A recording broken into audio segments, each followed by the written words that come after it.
Hello and good afternoon. Bob Forshey here, Supply Chain Pro to Know.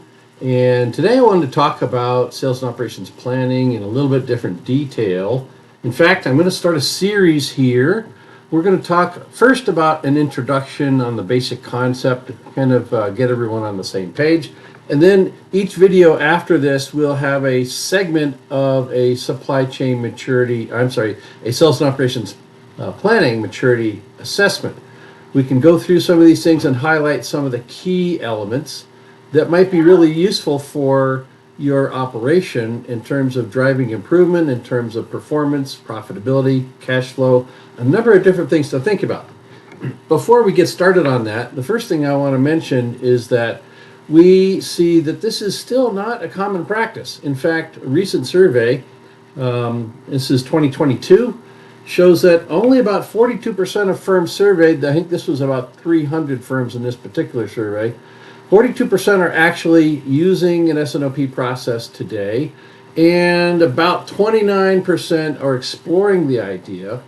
So that leaves a lot of room for improvements. What are the opportunities? We're going to talk about that.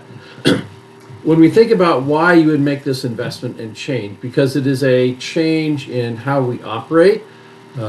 It's about 60% change management, about 30% in terms of process change, and about 10% technology. So it's not really software that makes this successful. That might be a little bit of an enabler depending upon your organization.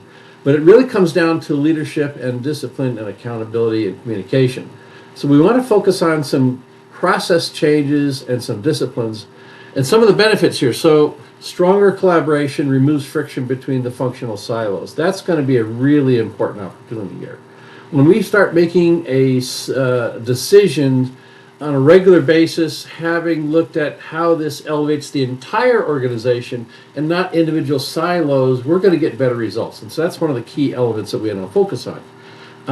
Directly impacting customers is improved on-time delivery, improved customer satisfaction, much improved fill rate. So those are going to be very helpful.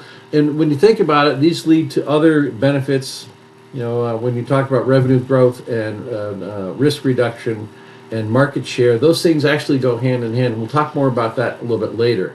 So at the end of this, you have a really important shift in why you would do sales and operations planning, to move away from a reactionary organization being firefighting experts to one of a proactive decision-making organization where it allows you time to consider, decide, and implement strategic actions aligned to your business objectives with the time needed to make those implementations effective.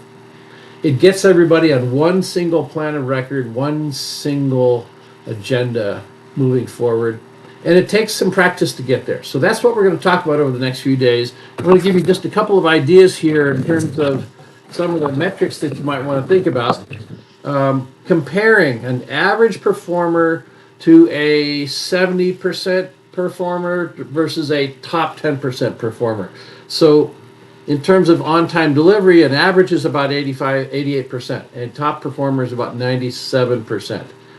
In terms of order fill rate, average 95%. A top 30% is about 98%. Top 10% is 99.6%.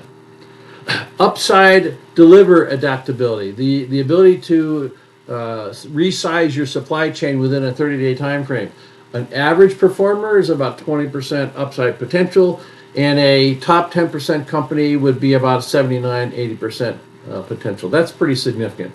When you look at the downside, we need to think about that too. When things change on the down, how quickly can we adjust, and what's our degree of adjustment? So a downside deliver is about 6% in a average company, not very reactive. That leaves you with a lot of extra inventory when downs happen. A average company would be the 6.5. A top 30% is about 14.5%. And a top 10% performing company would be 89.5%. So dramatic differences there. We'll get into some of these other things in terms of key supply chain metrics. We want to talk about profitability, but we also want to talk about cash flow. And that's one of the main reasons that a person would want to do this. So hopefully this gets your interest blood flowing. And we'll be setting these up on our YouTube channel and our LinkedIn. And I hope you come back and join us again real soon. Bob Forshea, Supply Chain Pro to Know. Thank you and have a good day.